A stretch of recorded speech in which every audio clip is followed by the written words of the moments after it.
નમસ્કાર મિત્રો આજે તમારી સમક્ષ વાસ્તુશાસ્ત્ર અનુસાર આપણા ઘરમાં એવી 10 વસ્તુ ન રાખવી જોઈએ જેનાથી આપણા ઘરની અંદર ઝઘડાઓ વધે છે, સાથે આવક કરતા જાવકનો દર વધી જાય છે, એટલે ધન આપણે સંગ્રહ નથી કરી શકતા, બેલેન્સ રાખી શકતા નથી, સાથે આપણા ઘરની અંદર ઘણી બધી નુકસાન થવાની સંભાવના વધી જાય છે।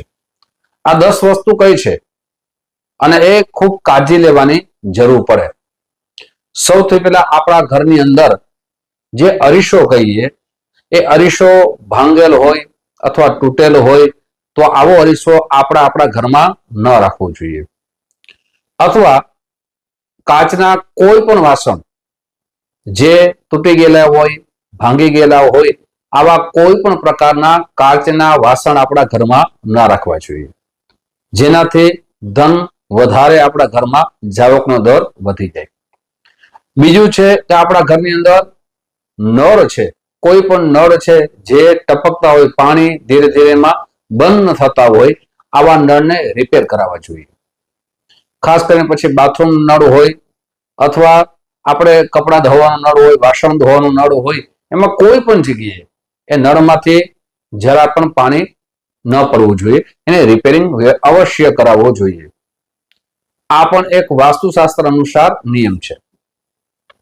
ત્રીજો નિયમ એ છે કે આપણા ઘરના બારી બારણા જેને બંધ કરીએ અને જે ખૂબ અવાજ આવે તો આવા બારી બારણા પણ એમાં ખાસ કરીને તેલ મૂકવું જોઈએ અથવા રિપેર કરાવવા જોઈએ, એનાથી અવાજ આવો કર્કશ અવાજ ન આવવો જોઈએ। એ પણ આપણા ઘરની અંદર નુકસાનકારક વાસ્તુશાસ્ત્ર અનુસાર કહેવામાં આવ્યું છે। ચોથો કે આપણા ઘરની અંદર ખાસ કરીને આ દોસ્તો ખૂબ કાળજી લેજો, કોઈ પણ પ્રકારની ઇલેક્ટ્રિક વસ્તુ છે એ બગડી ગઈ હોય તો એને રિપેર કરાવવી જોઈએ અથવા બંધ કરી અને આપણે રાખી દેવી જોઈએ, અથવા એને ફેંકી દેવી જોઈએ, અથવા એનો કોઈ જગ્યાએ નાશ કરવો જોઈએ। જેમ કે આપણા ઘરની અંદર ખોટી કોઈ પણ પ્રકારની લાઇટ હોય, બત્તી હોય, કોઈ પણ પ્રકારના મોબાઈલ હોય, પેન ડ્રાઈવ હોય, કોમ્પ્યુટરનો કોઈ સામાન હોય, ઇલેક્ટ્રિક કોઈ વસ્તુ છે આવી જે બગડી ગઈ છે તો એ દરેક પ્રકારની વસ્તુઓ છે એનો કોઈ પણ જગ્યાએ આપણે વિનાશ અથવા કે નાશ કરી દેવો જોઈએ અથવા ફેંકી દેવી જોઈએ અથવા કોઈને દઈ દેવી જોઈએ। એનો આપણા ઘરમાં વપરાશ ન થતો હોય આવી વસ્તુ ઇલેક્ટ્રિક કોઈ પણ હોય જે ખરાબ થઈ ગઈ છે એ ન રાખવી જોઈએ। પાંચમી વસ્તુ છે આપણા ઘરની અંદર એવા વૃક્ષ ન વાવવા જોઈએ બગીચામાં જેમાં કાંટા હોય અથવા એ વૃક્ષમાંથી દૂધ નીકળતું હોય। ઘણા બધા વૃક્ષો એવા છે જેમાંથી દૂધ નીકળે, આપણે તોડીએ એટલે દૂધ નીકળે, આવા વૃક્ષો હોય એ પણ આપણા ઘરના બગીચામાં અથવા ઘરમાં કોઈ જગ્યાએ વાવવા ન જોઈએ। મિત્રો તમારે સમક્ષ 5 એવી વસ્તુ રાખી છે જેની ખૂબ કાળજી લેવાની છે, જેનાથી આપણા ઘરમાં પ્રેમ સંબંધ વધશે, એકબીજા પ્રત્યેના ઝઘડા નહીં થાય, પૈસાની બચત કરી શકશો, પરિવારના ઝઘડા થાય તો શું થાય? નુકસાન થાય, અને પરિવારનું નુકસાન થાય તો એકબીજાના જે પ્રેમ હોય એ પ્રેમ સંબંધમાં ખટાશ આવી જાય।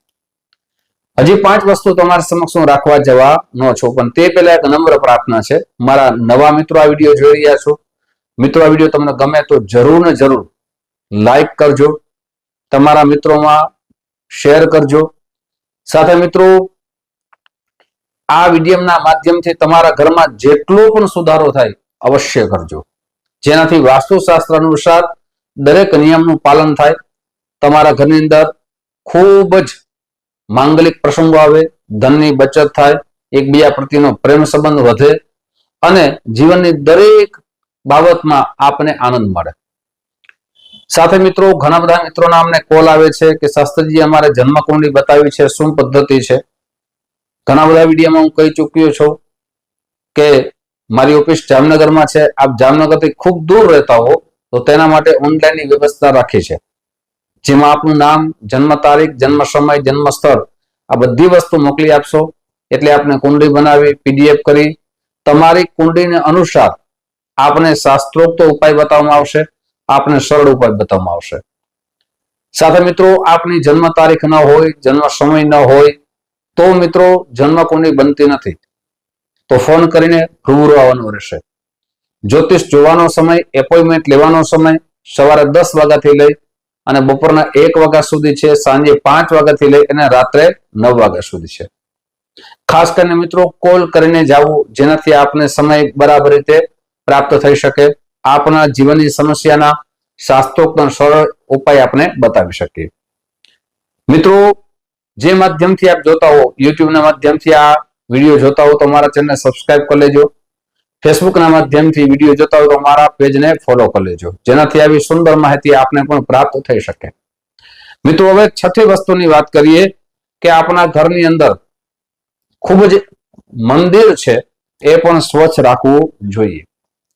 મંદિરની ઉપર કોઈ પણ વસ્તુ ન રાખવી જોઈએ. ઘણી વખત જોયું છે કે મંદિર હોય, મંદિરની ઉપર ઘણી પ્રકારના ડબ્બા રાખવામાં આવે. જે વસ્તુ આપણે ઉપયોગ નથી કરતા આવી વસ્તુ મંદિર ઉપર રાખવામાં આવે એ પણ વાસ્તુશાસ્ત્ર અનુસાર યોગ્ય નથી.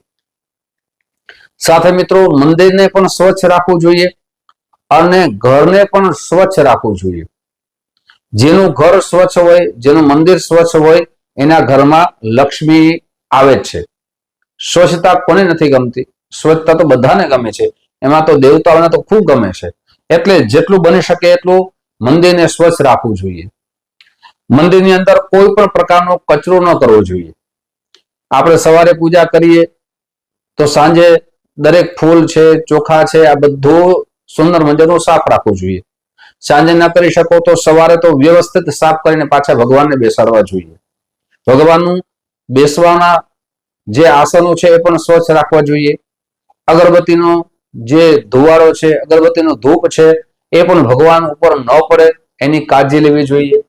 એના ભગવાનથી દૂર રાખવા જોઈએ. સાથે ભગવાનના દીપ પ્રજ્વલિત કરી એ દીવો પણ ભગવાનને દૂર રાખવો જોઈએ. એમની પણ ઝાડ અથવા જે તાપ છે એ પણ ભગવાનને ન લાગવા જોઈએ.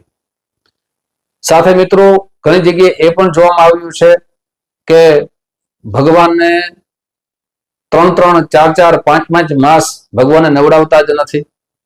ભગવાનની ઉપર ઘણી પ્રકારના જે અગરબત્તીના ધૂપ હોય એ પડ્યા હોય, એના ઘરમાં પણ લક્ષ્મી આગમન કરતા નથી. એના ઘરમાં હૃદય સિદ્ધિ રહેતી નથી.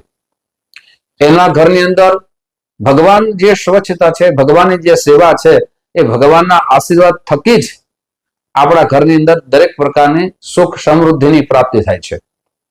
સાથે મંદિર છે એ ઘણી વખત હું કહી ચૂક્યો છું કે મંદિર છે ઈશાન કોણમાં રાખવું જોઈએ. આપણે સૂર્ય સામે બેસીને પૂજા કરવી જોઈએ અને ભગવાનનું મુખ છે એ હર હંમેશા પશ્ચિમ દિશામાં રહેવું જોઈએ. આપણા ઘરમાં જે પણ મૂર્તિઓ હોય, ભગવાનની એક મૂર્તિ, કોઈ પણ એક દેવ છે એમની એક જ મૂર્તિ રાખવી જોઈએ. સાથે કોઈ પણ માતાજીની એક છબી રાખવી જોઈએ. આપણે ગણપતિ ભગવાન ઘણી જગ્યાએ જોયું છે કે જેટલા પણ ભેટમાં આવે એ બધા ગણપતિને એ રાખી દઈએ. એ પણ જોવામાં આવ્યું છે કે ગણપતિ ભગવાન કોઈ શોભાની વસ્તુ નથી એટલે કબાટમાં આપણે પ્રતિમા લગાડી દઈએ. એ તો દેવ છે. તો ઘણા બધા ગિફ્ટમાં આવે તો એ ગમે ત્યાં રાખી દઈએ, એ પણ યોગ્ય નથી. વાસ્તુશાસ્ત્ર અનુસાર ગણપતિ ભગવાનની એકની પૂજા કરવી જોઈએ. સાથે સાથે મૂર્તિનું બહુ મોટી મૂર્તિ આપણા ઘરમાં ન રાખવી જોઈએ. આ બધી વસ્તુ ખાસ કરીને કાળજી લેવી જોઈએ. અને આપણા ઘરમાં ખોટી દવાઓ પડી હોય એ દવા પણ ન રાખવી જોઈએ. જે ડેટ વહી ગઈ છે અથવા જે દવા પીવાની નથી, આવી દવા પણ આપણા ઘરમાં ન રાખવી જોઈએ. વધારે ખોટી દવા રાખવાથી પણ આપણા ઘરમાં માંદગી આવે છે. સાથે એવા ચિત્રો પણ ન રાખવા જોઈએ જે ચિત્રો ખૂબ ડરાવના હોય. કોઈ જાનવર છે તો એ એવા ડરાવનાર ચિત્રો હોય, કોઈ શિકાર કરતા ચિત્રો હોય એ પણ આપણા ઘરમાં ન રાખવા જોઈએ. સાથે એવા જહાજ જે વાવાઝોડામાં ડૂબતા લાગે અથવા જતા લાગે એવા પણ ચિત્રો ન રાખવા જોઈએ. અથવા નદી તળાવનું ખૂબ જ સમુદ્રનો જે ઉછાળા મારતા હોય ને એમાં વાહન ડૂબતું હોય આવા પણ ચિત્રો ન રાખવા જોઈએ. આવા પોસ્ટ ન બનાવવા જોઈએ. આવી આકૃતિ પણ ન રાખવી જોઈએ. સાથે જે આપણા ઘરની અંદર ચિત્રો છે બેડરૂમની અંદર ભગવાનના ચિત્રો ન રાખવા જોઈએ, બેડરૂમની અંદર મંદિર ન રાખવું જોઈએ, સાથે બાથરૂમ છે એમની બાજુમાં પણ મંદિર ન રાખવું જોઈએ. એ ખાસ કાળજી લેવાની વસ્તુ છે. મિત્રો, તમારી સમક્ષ 10 વસ્તુ કરતા મેં ઘણી બધી વિશેષ જાણકારી રાખી છે. સાથે ખાસ કરીને જે ભગવાનની પૂજા કરીએ છીએ એ મૂર્તિઓ કોઈ પણ પ્રકારની ખંડિત ન હોવી જોઈએ. ભગવાનની મૂર્તિઓના આયુધ છે પણ ખંડિત ન હોવો જોઈએ. પિતૃઓના ફોટા છે એ પણ મંદિરમાં ન રાખવા જોઈએ. આપણે જ્યારે ગુરુ માનીએ છીએ એ ગુરુના ફોટા પણ મંદિરમાં ન રાખવા જોઈએ. બાજુમાં જગ્યા બનાવી અને વ્યવસ્થિત રાખવા જોઈએ. સાથે સાથે પુષ્પની માળા ઘણી જગ્યાએ એ પણ જોવામાં આવ્યું છે, દુકાનોમાં ખાસ કરીને જે ભગવાનની મૂર્તિ હોય અથવા ફોટો હોય ને 5-5, 10-10 દિવસ એકને એક હાર પહેરાવેલો હોય અને એ હાર ઉતારતા પણ નથી, પછી એ દુકાન ન ચાલે, પાછા અમારી પાસે આવે. એટલે મંદિરની ખાસ સ્વચ્છતા રાખવી જોઈએ. એ બધાએ હાર ભેગા થાય અથવા ફૂલ ભેગા થાય ત્યારે કોઈ એવી જગ્યાએ પધરાવી દો જે જલ હોય એ જલ પણ ખરાબ ન થાય અને એ પણ ધ્યાન રાખવું જોઈએ. સાથે આપણા ઘરની અંદર સમય સાથે જ્યારે પૂજા કરતા હોય ત્યારે ગંગાજીનો છંટકાવ અવશ્ય કરવો જોઈએ.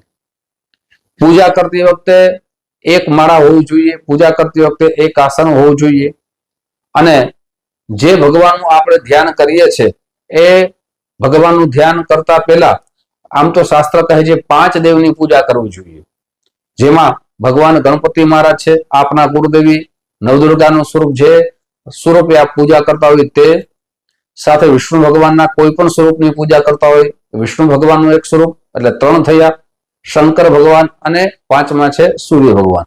આ 5 દેવની પૂજા કરવી જોઈએ અને 5ની મૂર્તિ છબી જે પણ હોય એ એક જ રાખવી જોઈએ. મિત્રો, આજે વાસ્તુશાસ્ત્ર અનુસાર દરેક વિશેષ ચર્ચાઓ કરી છે. આવી ચર્ચાઓ તમારી સમક્ષ મૂકતો રહીશ. આપ જે પ્રેમ આપો છો એ પ્રેમ બદલ આપ સૌનો હૃદયથી ખૂબ ખૂબ આભાર વ્યક્ત કરું છું. જય શ્રી કૃષ્ણ. મહાદેવ હર.